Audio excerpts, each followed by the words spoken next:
As the sun began to rise, the two kittens snuck back into the nursery and slipped into their separate beds. Leanie settled back into the kitten pile and fell fast asleep, while Badger lay awake in his incubator, buzzing with excitement from his evening with his new friend. He stared at the ceiling, plotting their adventure, until he couldn't keep his eyes open any longer. Soon the other kittens woke up for the day, but Leanie felt so tired that she didn't even stir.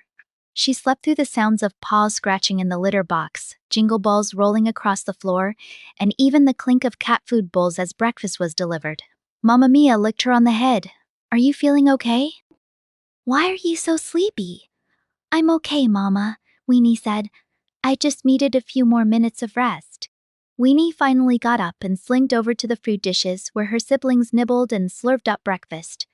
After checking to ensure that her mama wasn't listening, she whispered to the others, "Secret meeting. Badger's clubhouse. 10 minutes." The kittens' ears perked up. They looked to each other and nodded in excitement. "Finally, an adventure!" Max squealed. As Mia settled in for a morning siesta, the kittens climbed the makeshift staircase of boxes and blanket stacks, heading toward Badger's secret clubhouse. Now that they were growing bigger, they could make it all the way to the top of the table for the very first time, and they marched proudly one after another into the unknown. Badger slid open the incubator door, and his heart pounded as each kitten entered, all in a line. It was the first time any living being aside from him had set paw inside his room, and the realization that he was hosting them made him excited and a little proud.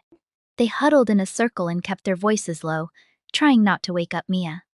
"Okay, gang, you wanted an adventure," Leanie started, and the kittens nodded.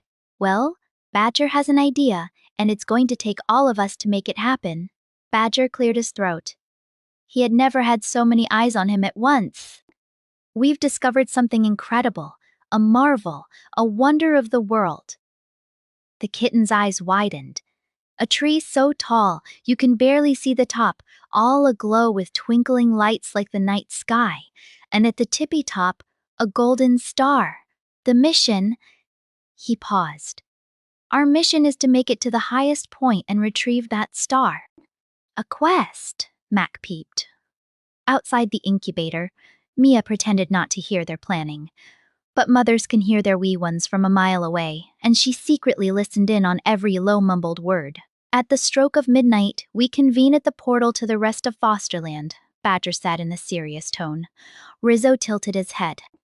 "At when? We do what? Where?" Badger sighed. The kittens didn't understand his adventure speak. "What I'm saying is that tonight, after the innkeeper has turned off all the lights and gone to bed, and Mamma Mia has closed her eyes, we're going to meet up by the nursery door." "Got it!" Rizzo said, holding a paw to his head in a salute. Badger already had a plan. "Mac and Tony, you're the muscles. Your job is to move the gift boxes into position so that we can reach the tree and climb." "You got it," they said in unison. "Rizzo and Anya, you're our lookouts. Your job is to watch out for any motion from Mamma Mia or the innkeeper. If either of them catch on to what we're doing, we'll never get the star." Rizzo and Anya nodded. "Understood. Miss Moose, Monsieur Crocodile, Teddy, your very important job is to act as a decoy," he said, looking at the plush toys. He turned to the kittens and explained, "We're going to stuff them under the blankets so it looks like you're all still in bed." "That's genius," Tony snickered. "And, Leanie, you and I are going to climb." "Yeah, we are," Leanie said, offering up a high five. Badger touched paws with her and felt a burst of warmth inside.